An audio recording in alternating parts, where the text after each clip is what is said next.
ಇನ್ನು ಬೆಂಗಳೂರಿನಲ್ಲಿ ಎನ್ಐಎ ಅಧಿಕಾರಿಗಳು ಭರ್ಜರಿ ಭೇಟಿಯಾಡಿದ್ದಾರೆ. ಉಗ್ರರಿಗೆ ನೆರವು ವೈದ್ಯ ಎಎಸ್ಐ ಸೇರಿ ಮೂವರನ್ನು ಬಂಧಿಸಿದ್ದಾರೆ ಪೊಲೀಸರು. ಪರಪ್ಪನ ಅಗ್ರಹಾರದ ವೈದ್ಯ ಮತ್ತು ಅಲ್ಲಿನ ಎಎಸ್ಐ ಸೇರಿ ಮೂವರನ್ನು ಅರೆಸ್ಟ್ ಮಾಡಿದ್ದಾರೆ ಬೆಂಗಳೂರು ಮತ್ತು ಕೋಲಾರದಲ್ಲಿ. ಪರಪ್ಪನ ಅಗ್ರಹಾರದಲ್ಲಿ ಮನೋವೈದ್ಯರ ಕೆಲಸ ಮಾಡ್ತಾ ಇದ್ರು ನಾಗರಾಜ್ ಮತ್ತು ಎಎಸ್ಐ ಚಾಂದ್ ಪಾಷಾ ಮತ್ತು ಜುನೈದ್ ಅಂತಕ್ಕಂಥವನ ತಾಯಿ ಅನೀಸ್ ಫಾತಿಮಾ ಅವ್ರನ್ನ ಬಂಧಿಸಿದ್ದಾರೆ ಎನ್ಐಎ ಅವರು. ಬಂಧಿತರಿಂದ 2 ವಾಕಿ ಟಾಕಿ, ಸ್ಫೋಟಕ ವಸ್ತುಗಳು, ಮೊಬೈಲ್ ಜಪ್ತಿ ಮಾಡಿದ್ದಾರೆ. ಇನ್ನೇನು ಕೆಲವೇ ಕ್ಷಣದಲ್ಲಿ ಎನ್ಐಎ ಕೋರ್ಟ್ ಮುಂದೆ ಇವ್ರನ್ನ ಹಾಜರುಪಡಿಸ್ತಾರೆ ಅಂತಕ್ಕಂಥದ್ದು ಕೂಡ ಗೊತ್ತಾಗಿದೆ. ಈಗ ಮನೋವೈದ್ಯ ನಾಗರಾಜ್ ಜೈಲು ಒಳಗಡೆ ಏನೋ ಒಂದಷ್ಟು ಸಹಾಯ ಮಾಡ್ತಿದ್ದ, ಮೊಬೈಲ್ನ ಸಪ್ಲೈ ಮಾಡ್ತಾ ಇದ್ದ, ಹೊರಗಡೆಯಿಂದ ಮೊಬೈಲ್ ತಂದು ದುಪ್ಪಟ್ಟು ರೇಟ್ಗೆ ಮಾರಾಟ ಮಾಡ್ತಾ ಇದ್ದ. ಆಮೇಲೆ ಈ ಎಎಸ್ಐ ಚಾಂದ್ ಪಾಷಾನವನು ಉಗ್ರರಿಗೆ ಎಸ್ಕಾರ್ಟ್ ಮಾಡ್ತಾ ಇದ್ದ. ಫೈನ್. ಈ ಜುನೈದ್ ಅಂತ ಅವರ ತಾಯಿ ಅನೀಸ್ ಫಾತಿಮಾ ಇವ್ರ ಮೇಲೂ ಆರೋಪ ಇದೆ.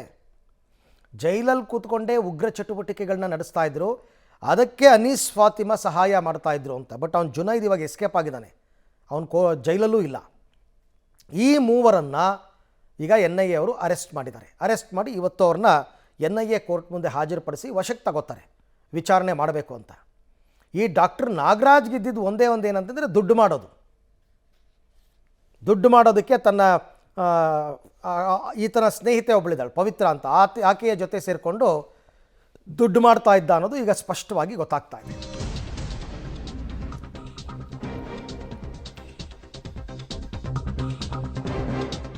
ಸೊ ಈಗ ಮನೋವೈದ್ಯ ನಾಗರಾಜ್ ಕುರಿತ ಕೆಲವು ಸ್ಫೋಟಕ ವಿಚಾರಗಳು ಬೆಳಕಿಗೆ ಬರ್ತಾ ಇದೆ. ಏನಂದರೆ ಜೈಲಿನ ಎಲ್ಲ ಆರೋಪಿಗಳ ಜೊತೆ ವೈದ್ಯ ನಾಗರಾಜ್ ಲಿಂಕ್ ಇಟ್ಕೊಂಡಿದ್ದಂತೆ.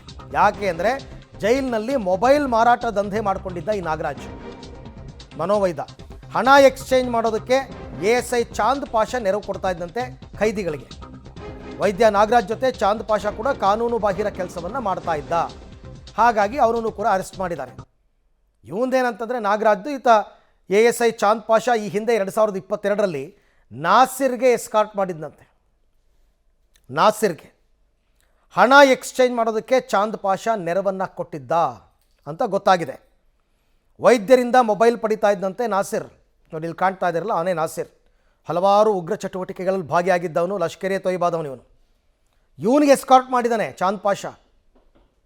ಈ ವೈದ್ಯ ನಾಗರಾಜ್ ಏನು ಮಾಡೋದು, 10,000 ರೂಪಾಯಿ ಮೊಬೈಲ್ ತರೋದು, 40,000ಕ್ಕೆ ಮಾರೋದು.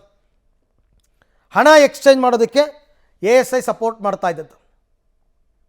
ಅಂದರೆ ಈ ಫೋನ್ಪೇನೋ ಡಿಜಿಟಲ್ ಕರೆನ್ಸಿ ಅದನ್ನು ಕ್ಯಾಶ್ ಮಾಡಿ ತಂದು ಕೊಡೋದು, ಈ ಥರ. ಗ್ರೆನೇಡ್ ಕೇಸ್ನಲ್ಲಿ ಆರೋಪಿ ಜುನೈದ್ ಅಂತಕ್ಕಂಥವನೊಬ್ಬ ಇದ್ದ, ಅವನು ಎಸ್ಕೇಪ್ ಆಗಿದ್ದಾನೆ ಗ್ರೆನೇಡ್ ಕೇಸಲ್ಲಿ. ಅವನ ತಾಯಿನೂ ಅರೆಸ್ಟ್ ಮಾಡಿದ್ದಾರೆ. ಮನೋವೈದ್ಯ ನಾಗರಾಜ್ ಜೊತೆ ಸೇರಿ ನಾಜಿರ್ಗೆ ಚಾಂದ್ ಪಾಷಾ ಹೆಲ್ಪ್ ಮಾಡಿದ್ದ. ವಿವಿಧ ಕಡೆ ಹಣದ ವ್ಯವಹಾರದಲ್ಲಿ ಭಾಗಿಯಾಗಿದ್ದ ಈ ಚಾಂದ್ ಪಾಷಾ. ಇದೇ ಕೇಸಲ್ಲಿ 9 ಜನರ ವಿರುದ್ಧ ಚಾರ್ಜ್ ಶೀಟನ್ನು ಸಲ್ಲಿಸಿತು ಎನ್ಐಎ. ಇನ್ನೂ ಕೆಲವರು ಇದ್ದಾರಂತೆ, ಆ ಶಂಕಿತರು ಎಸ್ಕೇಪ್ ಆಗಿದ್ದಾರೆ.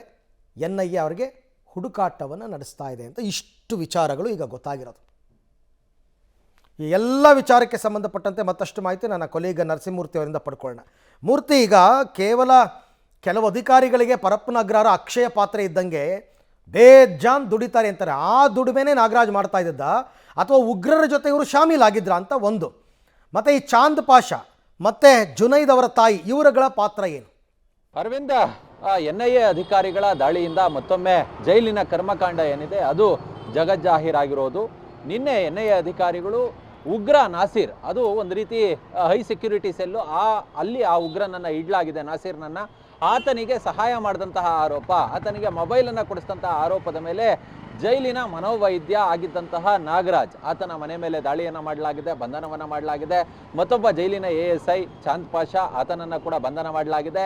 ಮತ್ತೊಬ್ಬರು ಫಾತಿಮಾ ಅಂತೇಳಿ, ಈತ ಜುನೈದ್ ಅಂತೇಳಿ ಬೆಂಗಳೂರಿನ ಆರ್ಟಿ ನಗರದ ಕಡೆ CCB ಅಧಿಕಾರಿಗಳು ಒಂದು ದಾಳಿಯನ್ನು ನಡೆಸಿ ಗ್ರೆನೇಡನ್ನು ಸಿಕ್ತಕ್ಕಂಥ ಪ್ರಕರಣದಲ್ಲಿ ಆ ಒಂದು ಪ್ರಕರಣದಲ್ಲಿ ಈ ಜುನೈದ್ ಏನಿದ್ದ ಆತನ ತಾಯಿ ಈಕೆಯ ರೋಲನ್ನು ನೋಡಿದಂತಹ ಸಂದರ್ಭದಲ್ಲಿ ಈಕೆ ಜೈಲಿಗೆ ಸಂಪರ್ಕವನ್ನು ಸಾಧಿಸಿ ನಾಸಿರ್ ಜೊತೆ ಸಂಪರ್ಕವನ್ನು ಸಾಧಿಸಿಕೊಂಡು ಆಕೆ ತನ್ನ ಮಗನಿಗೆ ಮಾಹಿತಿಯನ್ನು ಹಂಚಿದ್ಲು. ಮತ್ತು ಈ ಒಂದು ಟೆರರಿಸಮ್ ಆಕ್ಟಿವಿಟೀಸ್ಗೆ ಒಂದಷ್ಟು ಸಹಾಯ ಮಾಡುವ ಕೆಲಸವನ್ನು ಆಕೆ ಮಾಡ್ತಿದ್ಲು ಅನ್ನೋ ಮಾಹಿತಿ ಇದೆ.